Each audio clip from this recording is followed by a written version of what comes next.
नमस्कार, खबर समय जगत में आपका स्वागत है। मैं हर्षिता जौहरी। आइए नजर डालते हैं देश प्रदेश से जुड़ी तमाम खबरों। ग्वालियर में कांग्रेस की मेगा प्रेस कॉन्फ्रेंस हुई, जिसमें बीजेपी और ज्योतिरादित्य सिंधिया पर नेताओं ने जमकर निशाना साधा। सबसे तीखा हमला पूर्व मंत्री सज्जन सिंह वर्मा ने किया। उन्होंने एक एक करके हर मुद्दे पर सिंधिया और बीजेपी को घेरा और कहा, जो कभी श्रीमंत थे अब वे ज्योतिरादित्य रह गए। उन्होंने दावा किया है कि MPCC का अध्यक्ष सिंधिया को उन्होंने बनवाया। पूर्व मंत्री वर्मा ने कहा, शिवराज सिंह चौहान जो मोतीलाल नेहरू की बात करते हैं वे अरबपति थे। उन्होंने क्रांतिकारियों के लिए अपने खजाने खोल दिए और पंडित नेहरू ने जेल में अपनी जवानी बिता दी। एक सिंधिया राज परिवार है जो अपने कुर्ते में जेब ही नहीं रखता। फिर समझा जा सकता है आजादी के दौरान उनकी भागीदारी क्या रही होगी। पूर्व मंत्री यही नहीं रुके। सिंधिया कहते हैं कि विकास नहीं हो रहा था, इसलिए वे बीजेपी में आए। तो मैं बता दूं, कल नितिन गडकरी ने जो देवास ग्वालियर के बीच 4000 करोड़ के सड़क निर्माण का उद्घाटन किया, वह कमलनाथ की देन है। आज भी शिवपुरी में जो पत्थर लगा है उस पर मेरा और सिंधिया का नाम लिखा है। आज वही सिंधिया मंदिर और कुत्ते की समाधि स्थल पर कब्जे कर रहे हैं। बीजेपी में जाते ही चेहरा ही बदल गया। ग्वालियर की धरती पे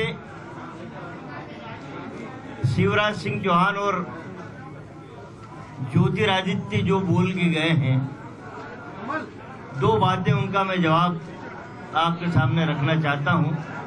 एक छोटी सी बात, कल आज अखबार में छपा है कि ज्योतिरादित्य सिंधिया नागपुर में RSS के कार्यालय पे माथा टेकने गए। अभी तो RSS के दर पे गए हो, कल नड्डा के वहां जाओगे, परसों अमित शाह के वहां, और कभी नरेंद्र मोदी ने गलती से टाइम दे दिया तो पता नहीं कितने घर पे दरवाजों पे माथा टेकने जाओगे। छोटी बात है, चड्डी पहनना पड़ेगा। अब वो तो नैसर्गिक है, वो तो प्राकृतिक है। क्या भाइयों, दो प्रश्न उन्होंने यहाँ पे। पहली बात तो ये कह दूं मैं कि 6 महीने बाद श्रीमान ज्योतिरादित्य का अवतरण पुनः ग्वालियर की धरती पे हुआ। वो खून का रिश्ता, पीढ़ियों का रिश्ता 6 महीने तक भूल गए थे। जब ग्वालियर की धरती पे लोग कोरोना से मर रहे थे, संक्रमण की विभीषिका से लोग हताहत हो रहे थे, तब वो खून का संबंध और पीढ़ियों का संबंध गायब हो गया। 6 महीने बाद जब वो धरती पे आए ग्वालियर की, तब मात्र ज्योतिरादित्य रह गए। पहले श्रीमंत ज्योतिरादित्य थे, जनता ने काले झंडे दिखा के कह दिया कि भाई श्रीमंत गायब है, अब तुम ज्योतिरादित्य बन के आ सकते हो। इन्होंने कहा था, शिवराज और ज्योतिरादित्य ने, कि नेहरू गांधी परिवार ने कभी महात्मा गांधी को ढंग से काम नहीं करने दिया। इतिहास दोनों ने पढ़ा नहीं है, क्योंकि दोनों के इतिहास कलंकित है। मैं बता दूं, शिवराज चौहान और सिंधिया जी महाराज वाले महाराज बाबा वाले हो, ये वाले महाराज नहीं। नेहरू जी के पिता मोतीलाल नेहरू उस जमाने के अरबपति थे।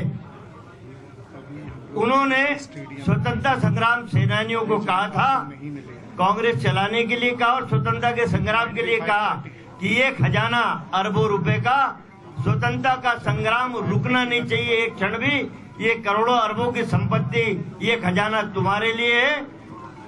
लेकिन ग्वालियर और मध्य प्रदेश की जनता को पता है कि नेहरू खानदान, नेहरू जी 8-9 साल जेल में रहे, जवानी के अच्छे लम्हे उन्होंने जेल में बिता दिए। लेकिन यहाँ के लोगों को पता है कि ज्योतिरादित्य सिंधिया के परिवार में उनके कपड़ों में जेब नहीं होती, कभी जेब नहीं होती ना रश्मि, जेब ही नहीं है, तो क्या स्वतंत्रता के इतिहास में इनकी भागीदारी होगी। अच्छा, मैं तो ये कहता RSS के दरवाजे पे गया आज। अरे, झांसी की रानी के चरणों में यहाँ पे शीश नवा के जाते तो भी आधा अपराध माफ हो जाता, कोई बात नहीं। दूसरी बात इन्होंने कही विकास की। सिंधिया बाबू ने कहा कि मैं विकास नहीं हो रहा था, इसलिए मैं कांग्रेस पार्टी छोड़ के शरणम गच्छामी होने गया बीजेपी। साथियों, बता दूं, कल गडकरी साहब ने एक सड़कों का उद्घाटन किया है। 4000 करोड़ की सड़क देवास से ग्वालियर 4 लेन 4000 करोड़ रुपया में लेके आया था। मैं देवास से सांसद था, श्रीमान जी गुना से सांसद थे, 4,000 करोड़ उसका भूमि पूजन करने, पत्थर गवाह है शिवपुरी में लगे। ज्योतिरादित्य सिंधिया और सज्जन वर्मा ने उस 4,000 करोड़ की सड़क का भूमि पूजन किया। जब कमलनाथ जी भूतल परिवहन मंत्री थे देश के, फिर शहरी विकास मंत्री बने, इनकी जितनी नगर पालिका नगर पंचायत आप उस दौरान का इतिहास उठा के देख लें, अरबों रुपए कमलनाथ जी ने इनकी नगर पालिका नगर पंचायत में और सड़कों के लिए दिया। अब ये कह रहे हैं कि साहब विकास नहीं हुआ। अरे विकास तो ज्योतिरादित्य सिंधिया बाबू तुम्हारा और तुम्हारे परिवार का हुआ।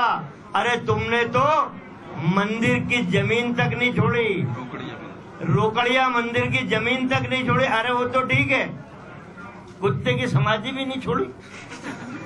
गजब का साहस है ज्योतिरादित्य जी आप में। कितने अच्छे सौंदर्यवान नेता थे हमारे, पर बीजेपी में जाते ही आपका चेहरा भी कलंकित हो गया। साथियों, कैलाश विजयवर्गीय का नाम जरूर उल्लेख करना चाहूंगा। कैलाश विजयवर्गीय से इनकी लड़ाई जग जाहिर थी और सज्जन वर्मा ने जितना खुल के साथ इंदौर में मध्य प्रदेश क्रिकेट एसोसिएशन के चुनाव में दिया था, उसी समय तो हार जाते। दादागिरी से सज्जन वर्मा ने वोट डलवाए थे, इनको जितवाया था। और यही ज्योतिरादित्य सिंधिया अभी इंदौर गए कैलाश विजयवर्गीय के वहां खाना खाने। अरे शर्म करो यार महाराज, वो होस्ट है ही नहीं। कैलाश विजयवर्गीय बंगाल भाग गया और आप जाके सुस्वादी भोजन उसके घर पे कर रहा हो। अब मैं इस बारे में ज्यादा कुछ बोल नहीं पाऊंगा कि खाना खिलाने वाला है ही नहीं वहां बैठ के। तो कैलाश से मैंने पूछा, क्यों भैया कैलाश ऐसा क्यों करता है? हमारा दोस्त भाई इंदौर में रहता है। बोले यार सज्जन भैया देखो एक बात समझ, भाजपा में ज्योतिरादित्य सिंधिया मेरे से बहुत छोटे कद का नेता है, मैं महामंत्री हूँ राष्ट्रीय। अब एक जने खाना खाने आ रहा, कहा होगा। और अगर उनकी लोकप्रियता नहीं थी, वो नेता नहीं थे, तो क्या फिर वो कांग्रेस पार्टी के पोलिंग बूथ के कार्यकर्ता थे क्या? पहला प्रश्न मेरा। दूसरा प्रश्न मेरा ये है कि 2003 में जब यहाँ चुनाव हुआ, जनरल इलेक्शन मध्य प्रदेश का हुआ, तो ग्वालियर चंबल में 34 में से 9 सीटें कांग्रेस जीती। फिर 2008 में चुनाव हुआ जनरल इलेक्शन, उस समय भी सिंधिया नेता थे और उस समय कांग्रेस की यहाँ 2008 में कांग्रेस की 12 सीट जीती। फिर कांग्रेस का फिर चुनाव हुआ मध्य प्रदेश में 2013 में, तो कांग्रेस की 13 सीट जीती। उस समय भी सिंधिया यहाँ नेता थे। या तो ये कहें कि मैं उस समय नेता नहीं था। फिर 2018 में जब चुनाव हुआ तो यहाँ 34 में से 26 सीटें कांग्रेस की जीती। इसको सिंधिया जी यूं कहते हैं, पूरे प्रदेश में चिल्ला चिल्ला के 1 साल से कह रहे थे कि ये मेरी वजह से 26 सीट जीती है। मैं आपके माध्यम से एक प्रश्न करना चाहता हूं उनको कि या तो वो ये बात कहें कि भाई मैं पहले 2008-18 के पहले ग्वालियर चंबल का नेता नहीं था या लोकप्रियता मेरी नहीं थी। अब वो इस बात को लगातार कहते फिर रहे और मैं आपको ये बताना चाहता हूँ, सच्चाई तो ये है कि 2018 का जो चुनाव हुआ। खबर समय जगत के लिए ग्वालियर से नरेंद्र सिंह राजपूत की report. For latest news, subscribe to our channel and press the bell icon.